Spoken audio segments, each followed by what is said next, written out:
Hello student, good morning everyone. তো আজকে আমি তোমাদের যে বিষয়টা আলোচনা করতে চলেছি, তোমরা দেখতেই পাচ্ছ ফর্মস অফ ভার্ব বা ক্রিয়াপদের যে রূপগুলো। তো বাংলাতে যেমন ক্রিয়াপদের প্রকারভেদ হয়, ঠিক তেমন ইংরেজিতেও ক্রিয়াপদের প্রকারভেদ হয়। তো আমাদের কিন্তু ওই ক্রিয়াপদের প্রকারভেদ জানতে হবে, এবং কোথায় কে বসে যদি না জানি, তাহলে কিন্তু আমরা ন্যারেশন বা ভয়েস বা গ্রামারের যা রুলসগুলো রয়েছে সেগুলো কিন্তু আমরা ঠিক করে করতে পারবো না, গ্রামার কিন্তু আমরা ভুল করে ফেলবো। এবং আমাদের রাইটিং স্কিলগুলো রয়েছে, বা আমরা যখন ডেসক্রিপটিভ ইংরেজি লিখব, যে আমাদের ডেসক্রিপটিভ ইংরেজি রয়েছে, তো তোমাদের কিন্তু টেন্স এবং এই যে যে আজকের যে দুটো ক্লাস, মানে এই 2 নম্বর আমি ইংরেজি ক্লাস দিচ্ছি ফর্মস অফ ভার্ব, এটা কিন্তু তোমাদের খুব মন দিয়ে দেখতে হবে, এবং তোমরা খুব ভালো করে এটা করবে, ঠিক আছে?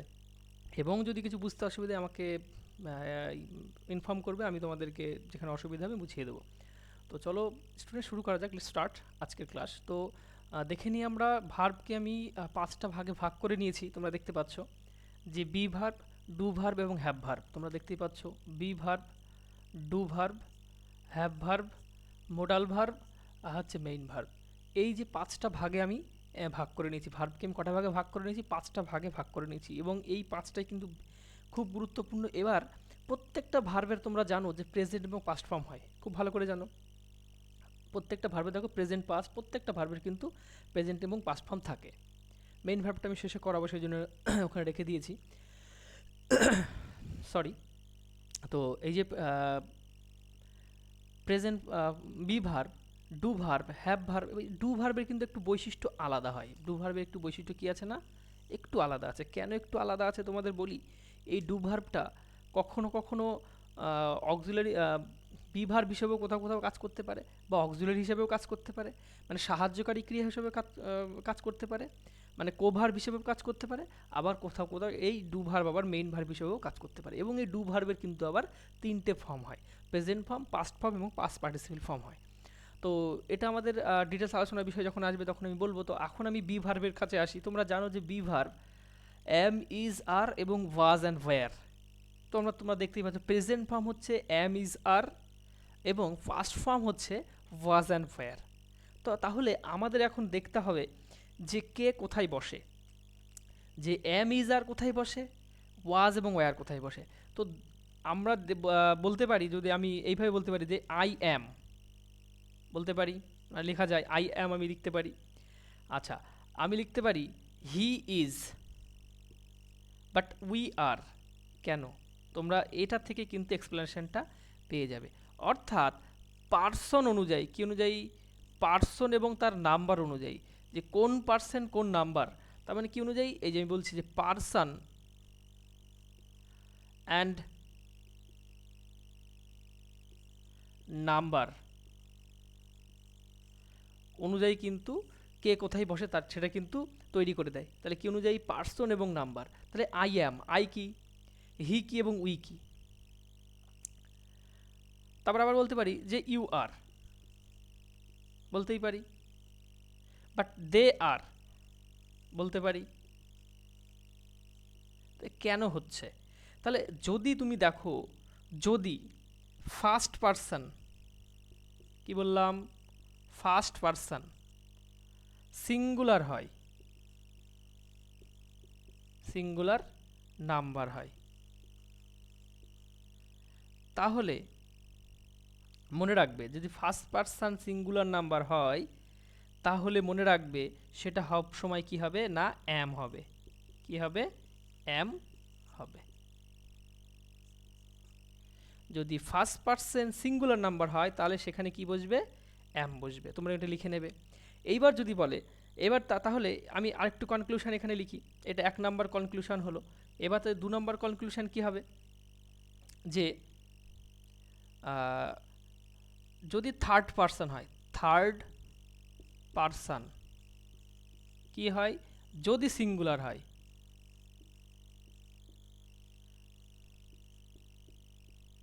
তবে কি বসে? তবে তোমরা দেখতে পাচ্ছ হি ইজ, বা শি, এর হির জায়গায় তুমি শি যদি করো তাও হতে পারে, শি ইজও হতে পারে, তাই না? তাহলে যদি থার্ড পারসন সিঙ্গল নাম্বার হয় তবে কি হবে? ইজ বসে বা ইজ হবে, তবে ইজ বসবে। তো এটা তোমরা লিখে নেবে। তাহলে 3 নাম্বার ক্লজ কনক্লুশন। এইবার যদি যদি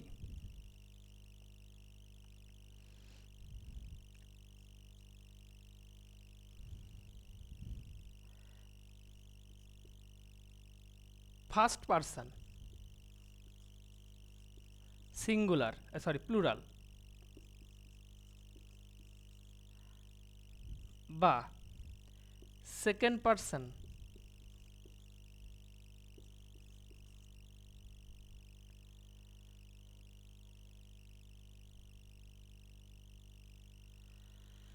সেটা সিঙ্গুলার হোক বা প্লুরাল হোক, সিঙ্গুলার বা প্লুরাল যা হোক, আবার থার্ড পারসন প্লুরাল থাকলে কি বসবে? আর বসবে। তো এইটা হচ্ছে আমার হিসাব। এবার তোমরা যদি এটা হলো প্রেজেন্ট ফর্মের ক্ষেত্রে, এবার যদি পাস্ট ফর্মের কাছে আসি, দেখো তাহলে দেখো ফার্স্ট পারসন সিঙ্গুলার হলে সবসময় অ্যাম বসে, আই অ্যাম, তাই তো, আই অ্যাম, যেমন আই অ্যাম। এবার এবার কি বলছে দেখো, থার্ড পারসন সিঙ্গুলার হয় তবে ইজ বলবে, হি ইজ, শি ইজ। এবার যদি থার্ড পারসন প্লুরাল হয়ে যায় তাহলে কিন্তু আবার সেটা তোমার আর বসে যাবে, সেরকম we are, you are and they are. ঠিক আছে, তাহলে এটা হচ্ছে আমার কনক্লুশন। এবার আমি পাস্ট ফর্মের ওয়াজ অ্যান্ড ওয়ার আছে, তাহলে ওয়াজ কোথায় বসে? হি ওয়াজ অ্যান্ড শি ওয়াজ। তাহলে হি ওয়াজ অ্যান্ড শি ওয়াজ যদি হয়, আমি এখানে লিখব হি ওয়াজ, সরি অপরিষ্কার হয়ে গেছে, তোমরা কিন্তু লিখে নেবে, হ্যাঁ। এই যে he was, she was, he was and she was. But আমি যদি ইউ অয়ার, দে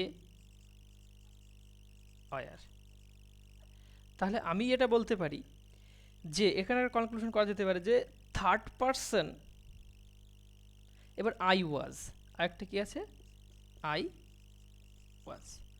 তাহলে আমি বুঝতে পারছি যে ফার্স্ট পারসন এবং থার্ড পারসন সিঙ্গুলার নাম্বারের ক্ষেত্রে কি বসে? ওয়াজ বসে। তাহলে কি বললাম, এই দেখো এই যে, তাহলে আমি লিখতেই পারি যে ফার্স্ট পারসন ও থার্ড পারসন সিঙ্গুলার নাম্বারের ক্ষেত্রে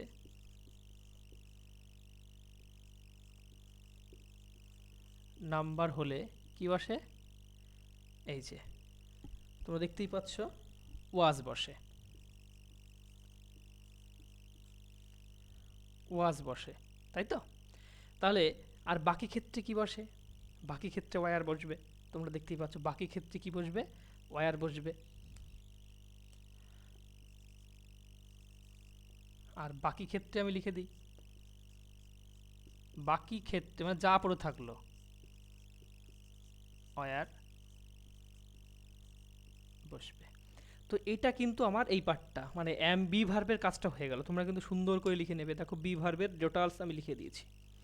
ঠিক আছে, যদি কোনো কিছু আমার মিসিং হয়ে থাকে তোমরা আমাকে ধরিয়ে দেবে, ঠিক আছে, যদি মিসিং হয়ে যায় কোনো কিছু, হতে পারে, তাড়াতাড়ি করে করি তো। তো এবার আমি মুছে দেব, মুছে দিয়ে আমি এবার ডু ভার্বের কাজটা করব, ঠিক আছে। খুব তাড়াতাড়ি ভার্বের ক্লাসটা শেষ হয়ে যাবে, তো আমি মুছে দিই, তোমরা যখন দেখবে দেখে সুন্দর করে লিখে নেবে। আমি মুছে দিলাম, তোমরা রুলসগুলো কিন্তু মনে রাখবে একদম, যেন রুলস যেন কখনো ভুল না হয়ে যায়, রুলস যেন একদম এক্সাক্ট হয়, ঠিক আছে, নাহলে কিন্তু সমস্যা হয়ে যাবে। তাহলে এটা মুছে দিই, তাহলে আমি এখানে কাজ করছি, তাহলে তোমাদের দেখতে সুবিধা হবে, ওইগুলো তোমাদের থাকছে না, আমি ওই পাশে করি, ঠিক আছে, আমরা ওই পাশে করছি, এই পাশে রয়েছে থাক, এই পাশে করি। তো দেখো এবার দেখো ডু ভার্ব, তাহলে ডু ভার্ব, এই ডু ভার্ব না দু রকমভাবে কাজ করে, আমি আগেও বলেছি যে ডু ভার্ব হচ্ছে কোথাও, তাহলে এখানে আমি লিখে নিই ডু ভার্বটা,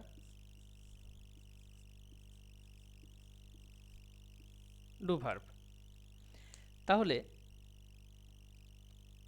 এই ডু ভার্বটা কোথাও কোথাও হচ্ছে মেইন ভার্ব হিসেবেও কাজ করে, আবার কোথাও বি ভার্ব হিসেবেও কাজ করে বা অক্সিলারি হিসেবেও কাজ করে আবার, ঠিক আছে। তাহলে কোথায় কিভাবে কাজ করে আমি যদি কোনো উদাহরণ মারফত জানতে চাই, তাহলে দেখো ডু ভার্বের কিন্তু তিনটে ফর্ম রয়েছে। কারণ কি, মেইন ভার্ব হলেই কিন্তু তার তিনটে ফর্ম হবে। তো সেই জন্য ডু ডিড ডান তিনটে ফর্ম আমরা পাই। তাহলে আমি যদি বলি, এখন যদি আমি একটা প্রশ্ন করি, do you sorry do you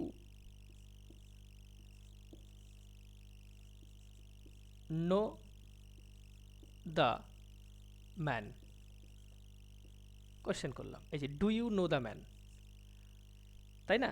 তাহলে এখানে আমরা মানে এটা তোমাদের বলি যে প্রশ্ন বানানোর সময়, কি বানানোর সময়, প্রশ্ন বানানোর সময়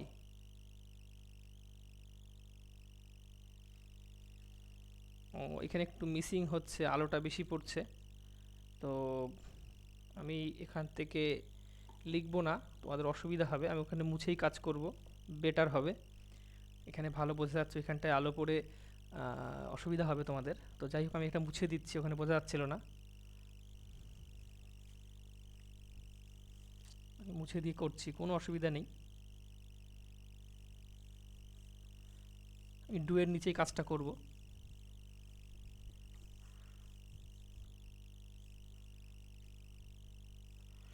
তো দেখো এই বোর্ড ওয়ার্ক তো একটু মানে সময় চলে যায়, কিছু করার নেই, কারণ মুছতে হবে, করতে হবে, ঠিক আছে? তো তোমরা একটু ধৈর্য ধরে দেখো। তো ডু ভার্বটা আমি কি বলেছি, আমি যদি এখন একটা মানে সেন্টেন্স লিখি, do you know the man, do you know the man, তুমি কি মানুষটিকে চেনো বা মানুষটিকে জানো? তাহলে এই যে do you know the man,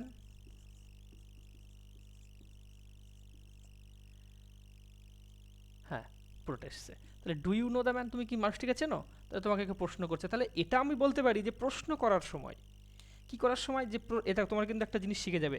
তো অ্যাকচুয়ালি মানে সেন্টেন্স স্ট্রাকচারটা কী হয়, সাবজেক্ট, ভার্ব এবং অবজেক্ট, এটা হলে এটা স্টেটমেন্ট সেন্টেন্সের ক্ষেত্রে, স্টেটমেন্টের ক্ষেত্রে, ঠিক আছে? বাট যখন প্রশ্ন করা হয় তখন না এটা আগে চলে আসে, এ পরে চলে যায়, আর এ শেষে গিয়ে জিজ্ঞাসা চিহ্ন তৈরি করে। এই ভার্বটা কি, মেইন ভার্ব নয়, ঠিক আছে? এই ভার্বটা হচ্ছে কি না, অক্সিলারি ভার্ব, ঠিক আছে? অক্সিলারি, এই অক্সিলারি ভার্ব মোডাল ভার্ব এবং মানে মোডাল ভার্ব বা অক্সিলারি ভার্ব কি হয় না, আগে আসে, মানে সাহায্যকারী ক্রিয়াটা, এবং মেইন ভার্বটা কি হয়, পরে যায়, মানে সরি, মেইন ভার্ব পরে থাকে, তারপর সাবজেক্ট থাকে, ঠিক আছে? Do you know the man, এই যে ইউ, তার মানে কি, আহ, তাহলে এটা যদি আমি তুলে দেখো, ইউ নো দ্য ম্যান, তুমি মানুষটাকে চেনো। এবার যদি এই দিয়ে do you know the man, তুমি মানুষটাকে চেনো, তুমি কি মানুষটাকে চেনো, তাহলে দেখো প্রশ্ন তৈরি হয়ে যাচ্ছে। তার মানে প্রশ্ন তৈরি করার সময় এই ডুটা এখানে কি হিসাবে কাজ করছে, এখানে হচ্ছে না অক্সিলারি বা সাহায্যকারী হিসাবে, সাহায্যকারী ক্রিয়া মানে কোভার্ব হিসেবে কাজ করছে, তাই না? এখানে কিন্তু কোভার্ব হিসেবে কাজ, এখানে কিন্তু মেন ভার্ব হিসেবে কাজ করছে না। তাহলে আমি যদি এখন বলি, তাহলে কী হয়, প্রশ্ন তৈরির সময় সাবজেক্ট এবং অক্সিলারি ভার্বের মধ্যে ইনভার্সন হয়। দেখো সাবজেক্ট চলে যায় পরে, ভার্ব চলে আসে আগে, কোন ভার্ব না, অক্সিলারি ভার্ব। এবার কখন কোনো সেন্টেন্সে মেন ভার্ব থাকতেও পারে, আবার নাও পারে, তখন কিন্তু আবার দুটো হিসাবে কাজ করে। আমি যদি বলি যে did you do your duty, আমি যদি এটা বলি, did you do your duty, দেখো এখানে কিন্তু এই ডুটা মেইন ভার্ব, এই ডুটা এখানে মেইন ভার্ব, দেখো এই দুটা কিন্তু এখানে মেইন ভার্ব হিসেবে কাজ করছে, আর এখানে কিন্তু এ হচ্ছে অক্সিলারি হিসেবে কাজ করছে। দেখো তার মানে কি, ডু এর কিন্তু দ্বৈত মানে দু রকম ব্যবহার হয়, একবার মেইন ভার্ব হিসেবে ব্যবহার হয়, আবার অক্সিলারি হিসেবেও ব্যবহার হয়। তার মানে কি, প্রশ্ন তৈরির সময় কিন্তু এটা আমাদের খুব কাজে লাগবে, ঠিক আছে? কি সময়, কৃষি তৈরির সময় কাজে লাগবে না, প্রশ্ন তৈরির সময় এটা খুবই কার্যকরী। মানে প্রশ্ন তুমি এটা ছাড়া বানাতে পারবে না, মানে প্রশ্ন তৈরির নিয়ম এই যে সাবজেক্ট অক্সিলারি ইনভার্সন হয়, মানে জায়গা পরিবর্তন, ইনভার্সন মানে কি, জায়গা, পজিশন চেঞ্জ হয়। দেখো এ এখানে চলে এসছে আর এ এখানে চলে গেছে, দেখো পজিশন চেঞ্জ করে নিয়েছে, আবার যখন স্টেটমেন্ট হবে তাই তা ওই পজিশনে চলে যাবে। এইটা কিন্তু আমার ইন্টারোগেটিভ হয়ে গেছে, ঠিক আছে? ইন্টারোগেটিভ সেন্টেন্স, এটা হলো ইন্টারোগেটিভ হয়ে গেছে, ঠিক আছে? তাহলে এখানে এই যে ডু ভার্বের দেখো ব্যবহার তোমরা দেখে নিলে, দেখো did you do your duty, তুমি কি তোমার কর্তব্য পালন করেছো? তো এটা যদি আমি দেখো কখনো প্রশ্ন করার ক্ষেত্রে, আবার কখনো কোনো বাক্যে দেখো মেইন ভার্ব নেই, আবার অক্সিলারিও নেই, সরি মেইন ভার্ব ছিল কিন্তু অক্সিলারি ছিল না, তাহলে এখানে ডিডটা হলো অক্সিলারি হিসেবে কাজ করছে, আর ডুটা হচ্ছে মেইন ভার্ব হিসেবে কাজ করছে। তাহলে তাহলে ডু এর ডু ভার্বের ব্যবহার বোঝা গিয়েছে। তাহলে কোথাও সে মেইন ভার্ব হিসেবে ব্যবহৃত হবে, আবার কোথাও সে না অক্সিলারি হিসেবেও ব্যবহৃত, অক্সিলারি বা সাহায্যকারী ক্রিয়া হিসেবেও ব্যবহৃত হবে। তো সেটা তো সিচুয়েশান বা সিচুয়েশান পরিস্থিতির উপর ডিপেন্ড করে ব্যবহার করা। তাহলে এই হচ্ছে আমার ডু ভার্বের ব্যবহার। এবার ডান তোমরা জানো third form do did done, তো তোমরা ওটা তো ভালো করেই জানো। I have done my duty, I have done my duty, তাহলে প্রেজেন্ট পারফেক্ট টেন্স হয়ে গেল, I have done my duty. এই যে do did done, I have done my duty, তাহলে এখানে তোমার হ্যাভ ভার্ব রয়েছে। আবার তারপরে কি রয়েছে, মেইন ভার্ব এখানে ডু, মানে ডু ভার্ব বা ডান যে রয়েছে ভার্বের যে ফর্মটা রয়েছে থার্ড ফর্ম, সেটা এখানে মেইন ভার্ব হিসেবে কাজ করেছে। তো এটা হচ্ছে আমার ডু এর কাজ। তো এটা কিন্তু আমাদের মনে রাখতে হবে, ডু দিয়ে কিন্তু আমি যখন ভয়েস চেঞ্জ বা ন্যারেশন করাবো, ডু কিন্তু অনেকটা সময় তোমাদের কিন্তু বিড়ম্বনায় ফেলতে পারে। তো সেই জন্য কিন্তু আমি ডুটা তোমাদের খুব ভালোভাবে বুঝিয়ে দিলাম। এবার নেক্সট কী রয়েছে, হ্যাভ ভার্ব। তোমরা ভালো করে প্রত্যেকটা ভার্বেরই সেই দুটো করে ফর্ম থাকে, দেখো হ্যাভ, মানে হ্যাভ ভার্বটা এখানে আমি লিখে নিই। তো হ্যাভ ভার্বটা তোমরা দেখো, এই যে হ্যাভ ভার্ব HAVE, এই হ্যাবের দুটো ফর্ম রয়েছে, একটা প্রেজেন্ট ভার্ব একটা পাস্ট ফর্ম। তাহলে এই হ্যাভ ভার্বের তোমরা দেখেছো এখানে লিখিয়ে দিয়েছি আমি, এই যে হ্যাভ ভার্বের মধ্যে ওই ডু ডিড ডান ওটা কিন্তু ওই পার্সন ভ্যারি করে না, যেখানে মনে হবে সেখানে আমি বসাতেই পারি, ঠিক আছে। ওটার কোনো পার্সনের কোনো ব্যাপার নেই, তোমরা তো টেনশন করো না। এইবার যদি আমি হ্যাভ ভার্বে বলি, তাহলে হ্যাভ ভার্ব প্রথমে কি হ্যাজ, প্রথমে হ্যাজ, আচ্ছা এই যে প্রথমে থাকছে হ্যাজ, তারপর হচ্ছে হ্যাভ, তাহলে হ্যাজ হ্যাভ। তাহলে এই হ্যাজ হ্যাভের দুটোরই এখানে হলো প্রেজেন্ট ফর্ম ছিল, লিখতে ভুলে গেছি, আর এখানে তাহলে আমার পাস্ট ফর্ম হবে, যেটা আমি লিখেছিলাম আর কি। এই পাস্ট ফর্ম আর কি সবারই হ্যাড হবে, তাই না। তাহলে এই হ্যাজ এবং হ্যাভ কোথায় বসে, তাহলে হ্যাড আমার কোনো দেখে, মানে হ্যাড সব জায়গাতেই হ্যাড, মানে পাস্ট টেন্স হলেই হ্যাড বসে যাবে, যে I had, we had, they had, কোনো ব্যাপার নেই, হ্যাড আমি সব ক্ষেত্রে ব্যবহার করব, কোনো অসুবিধা নেই। কিন্তু এই হ্যাজ হ্যাভের কিন্তু পজিশান, মানে বসার একটা জায়গা আমাদের দেখে নিতে হবে। তাহলে আয়ের পরে কি বসে, তোমরা জানো যে I have, we have, they have, but she has, he has. তাহলে এই কনক্লুশনটা কি, দেখো এখানে কিন্তু কনক্লুশন রয়ে গেছে, এখানে একটা কনক্লুশন আমরা পেয়ে গেছি। যদি, তাহলে যদি এখানে কি হয়েছে আমি লিখে দিচ্ছি, যদি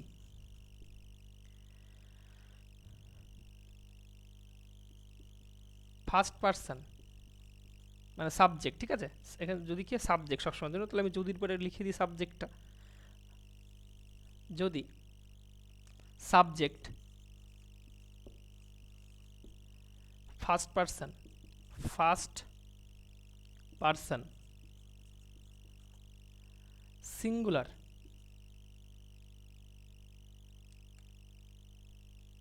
ও আবার একটা লিখতে ভুলে গেছি, ইউ হ্যাভ, তো এখানে লিখে দিচ্ছি ইউ হ্যাভ, ইউ এর পরেও কিন্তু হ্যাভ বসে। তাহলে আমি বলতে পারি যদি subject first person singular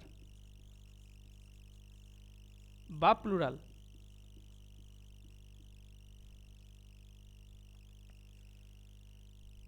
second person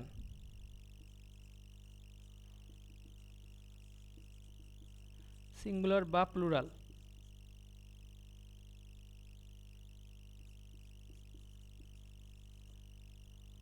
কমা, তাহলে কি যদি সাবজেক্ট ফার্স্ট পারসন সিঙ্গুলার বা প্লুরাল বা সেকেন্ড পারসন সিঙ্গুলার বা প্লুরাল আর থার্ড পারসন প্লুরাল হয়,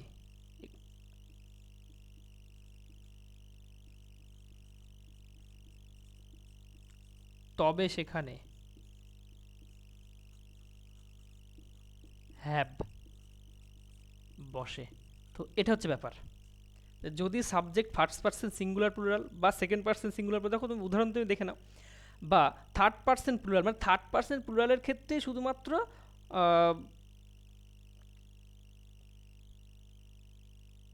হ্যাভ বসে, আর বাকি সব ক্ষেত্রে হ্যাজ। এই দেখো যদি আবার থার্ড পারসন সিঙ্গুলার হয় শুধুমাত্র, এই দেখো, আর যদি থার্ড পারসন সিঙ্গুলার হয় তবে কি বসে তোমরা দেখতেই পাচ্ছ, তবে সেখানে হ্যাজ বসে।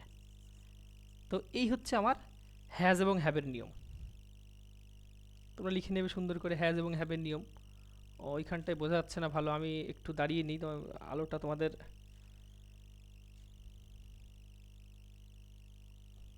আশা করি তোমরা দেখতে পাচ্ছ। তোমরা স্ক্রিনশটটা দিয়ে নিয়ে লিখে নিও।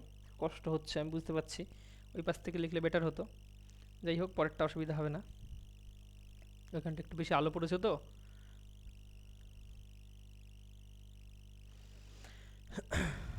তো এবার মুছে দিই, আমরা হ্যাভ ভার্ব দেখে নিয়েছি। তাহলে এবার হ্যাডের ব্যবহারটা তোমরা জানো, যে বাকি মানে পাস্ট টেন্স হলেই হ্যাড, সে we had, I had, they had, কোনো ম্যাটার করে না, ঠিক আছে। তাহলে পাস্ট টেন্সে সব ক্ষেত্রেই হ্যাড বসে। এটা আমি লিখে দিই একটা লাইন, তাহলেই হয়ে যায়, বেটার হয়ে যায়। তাহলে পাস্ট টেন্সে সব ক্ষেত্রেই হ্যাড বসে, তো আমি স্টার দিয়ে লিখে দিই, পাস্ট টেন্সে সব ক্ষেত্রেই হ্যাড বসবে। তাহলে পাস্ট টেন্সে সব ক্ষেত্রে কি বসবে না, হ্যাড বসবে। এইবার এইবার এটাও মুছে দিই। এবার আমরা আসবো হচ্ছে কি ভার্ব, মোডালে আছে। তাহলে মোডাল ভার্ব এবার কে কোথায় বসে, এটা হচ্ছে সিকোয়েন্স অনুযায়ী বসে। মোডাল ভার্ব তোমরা জানো, তো এটা আমি জাস্ট উদাহরণে বলে দেবো। বাকি তোমাদের এইটুকু পর্যন্ত বিশাল কাজ, মানে এই কটা কিন্তু তোমরা কখনো ভুল করবে না, কোথায় কি বসে না বসে। এইবার আমি হচ্ছে মোডালটা এখানে নিয়ে আসছি, মোডালটা তোমরা এখানে দেখে নাও, মোডাল ভার্ব। তাহলে এই যে মোডালটা, মোডালে তোমরা জানো একটা প্রেজেন্ট হয় আর একটা পাস্ট ফর্মও হয়, দুটো করে ফর্ম হয়, তোমরা দেখতেই পাচ্ছ। তাহলে প্রেজেন্টের মধ্যে প্রথমে কী রয়েছে, শ্যাল রয়েছে, তারপরে উইল রয়েছে, তারপরে সরি উইলটা হবে না এখানে, শ্যাল, উইল, মে, ক্যান। আচ্ছা, শ্যালের হচ্ছে শুড বসে, উইলের হচ্ছে উড হয়, মে হচ্ছে মাইট হয়, আর হচ্ছে ক্যানের হচ্ছে কুড হয়। তো এই হচ্ছে ব্যাপার। তো শ্যাল দেখো কি বসে, সবসময় তোমরা দেখবে যে আয়ের পরে শ্যাল বসে বেশিরভাগ। আচ্ছা, উইল বসে, ঠিক আছে, দে উইল বসে,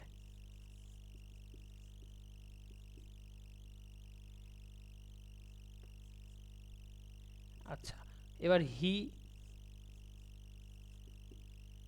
উইল বসে, শি উইল বসে, ঠিক আছে।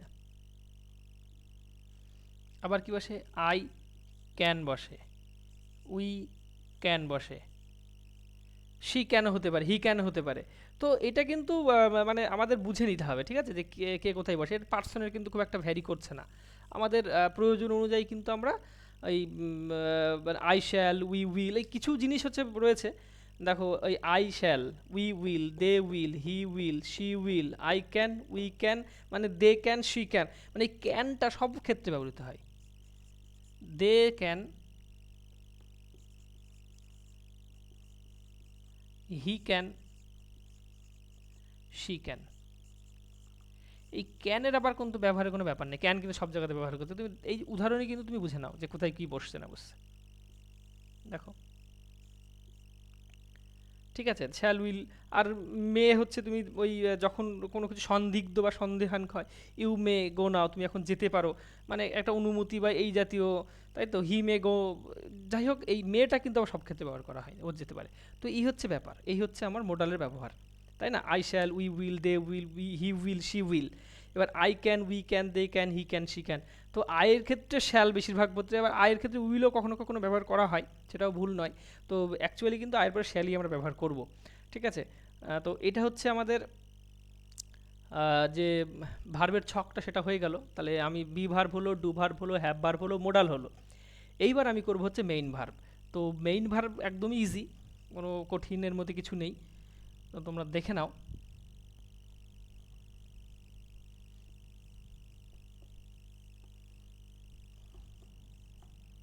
তোমরা দেখো, আর যদি কখনো কিছু মিসিং হয় তোমরা আমাকে কিন্তু বলবে, হ্যাঁ, তোমরা আমাকে কমেন্টে জানাবে, যে আমি তাহলে কিন্তু সেটা ঠিক করে নেবো। হতেই পারে, কারণ তাড়াতাড়ি করে করাচ্ছি তো, একটা টাইমের ব্যাপার থেকে লাইভ হলে বেটার হতো, কিন্তু লাইভে পিকচার কোয়ালিটি সেমন আসবে না, তোমরা বুঝতেই পারবে না, ঠিক আছে। জাস্ট ডাউট ক্লিয়ারিংয়ের সময় লাইভ লাইভ করবো, ঠিক আছে।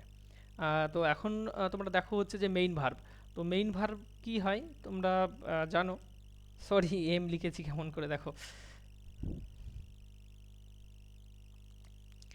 তো এটা হচ্ছে মেইন ভার্ব। এই মেইন ভার্বের একটা হলো ট্রানজিটিভ, TRANSITIVE, একটা হলো ট্রানজিটিভ হয়, একটা হলো ইনট্রানজিটিভ হয়। তোমরা জানো ভালো করে ট্রানজিটিভ মানে কি,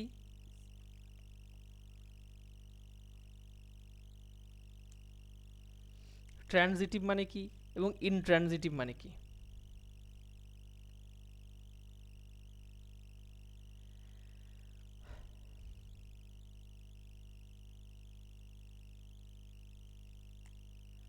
একটা হলো সকর্মক, একটা হলো অকর্মক। ঠিক আছে, ট্রানজিটিভ অ্যান্ড ইনট্রানজিটিভ, একটা হলো সকর্মক, একটা অকর্মক। মানে যে সেন্টেন্সে কর্ম থাকে সেটা হলো ট্রানজিটিভ, যে সেন্টেন্সে কর্ম থাকবে না সেটা হচ্ছে অকর্মক। আরেকটা থাকে সেটা হলো আমরা তোমরা জানো সমাপিকা এবং অসমাপিকা ক্রিয়াপদ। ঠিক আছে, আরেকটা জিনিস থাকে এটা একটা থাকে সমাপিকা ক্রিয়াপদ এবং অসমাপিকা ক্রিয়াপদ। ঠিক আছে, তো যেটা বলছিলাম আর কি, তোমরা দেখো, তো দেখো ট্রানজিটিভ অ্যান্ড ইনট্রানজিটিভ মানে ক্রিয়াপদ, মানে সকর মানে বাক্যের মধ্যে কর্ম থাকবে বা আরেকটা বাক্যের মধ্যে কর্ম থাকবে না। যেমন আমি বলতে পারি যে I E A T R I C E, তাহলে এখানে সব রয়েছে, এটা হলো কর্ম। ঠিক আছে, এবার আমি যদি বলি আই ইট, তাহলে কি রয়েছে, সাবজেক্ট আর ভার্ব রয়েছে, বাট কর্ম নেই, এখানে কর্মটা কাটা। তো এইটা হচ্ছে ব্যাপার, তাহলে কর্ম ছাড়া আর কর্মহীন, মানে কর্ম মানে সকর্মক, আর একটা হলো অকর্মক। আর একটা রয়েছে মেইন ভার্বের আরেকটা ক্লাসিফিকেশান আমরা পাই, সেটা হচ্ছে এটাই লাস্ট ভার্বের ক্লাসিফিকেশানে, তোমরা দেখে মানে পেয়ে যাবে, এখনই এটা শেষ হয়ে যাচ্ছে। তোমরা দেখো, সেটা হচ্ছে এটাও মেইন ভার্ব, আমি এমভি বলে লিখলাম। মেইন ভার্বের একটা হলো হয় ফাইনাইট,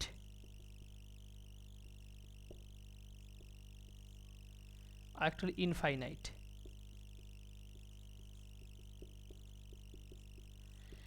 এই ফাইনাইট মানে হচ্ছে সমাপিকা ক্রিয়াপদ,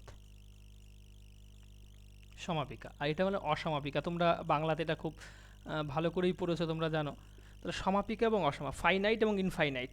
তো এই ফাইনাইট সমাপিকা ক্রিয়াপদ মানে যে ক্রিয়াপদ বাক্যের শেষে বসে বাক্যকে সম্পূর্ণ করবে, বাক্যের অর্থকে সম্পূর্ণ করবে, তাকে বলা হচ্ছে সমাপিকা ক্রিয়াপদ। আর অসমাপিকা ক্রিয়াপদ মানে কি, বাক্যের শেষে বসবে না, বাক্যের মধ্যেখানে যে কোনো জায়গায় বসতে পারে, মানে সাবজেক্টের পরে যে কোনো জায়গায় বসবে, বসে গিয়ে যখন বাক্যটাকে সম্পূর্ণ মানে বাক্যকে সম্পূর্ণ করে না, বাক্যটাকে জাস্ট কমপ্লিট করলো। ঠিক আছে, অর্থ পুরোপূর্ণ নাও করতে পারে, তো এটাকে বলা হচ্ছে আমার অসমর্পক ক্রিয়াপদ বা ইনফাইনাইট ভার্ব। কখনো কখনো বাক্যের অর্থ পূর্ণ করে, আবার কখনো কখনো করেও না, যে ইনফাইনাইট ভার্ব। কিন্তু ফাইনাইট সবসময় বাক্যকে কী করবে না, মানে যদি ঠিকঠাক স্ট্রাকচার মেনটেন করে, সাবজেক্ট ভার্ব এবং অবজেক্টের যে এগ্রিমেন্ট আছে সেটা যদি মেনটেন করা হয়, তাহলে কিন্তু সে বাক্যের অর্থকে পুরোপুরিভাবে মানে পরিপূর্ণ করবে এবং বাক্যটার অর্থ সঠিকভাবে দেবে। ঠিক আছে, এটাই হচ্ছে আমার মেইন ভার্বের দুটো দিক। একটা আমি কি বললাম যে ট্রানজিটিভ অ্যান্ড ইনট্রানজিটিভ। ঠিক আছে, সকর্মক এবং অকর্মক, আর একটা রয়েছে ফাইনাইট আর ইনফাইনাইট। তো এটা হচ্ছে স্টুডেন্ট ছিল আজকের ভার্বের ক্লাসিফিকেশান। তোমরা এই ক্লাসটা খুব ভালো করে দেখবে। তো সব কিছু বোঝা যাচ্ছে, হ্যাঁ সব কিছু বোঝা যাচ্ছে, এবং আমি সুন্দর করে করি যে তোমরা খাতাতে এগুলো লিখে লিখে করবে। তো আজকে এটুকুই, দেখা হচ্ছে পরের ক্লাসে। ঠিক আছে, তো যদি কোথাও মিসিং হয়ে থাকে আমাকে একটু জানিও। ঠিক আছে, হতেই পারে মিসিং।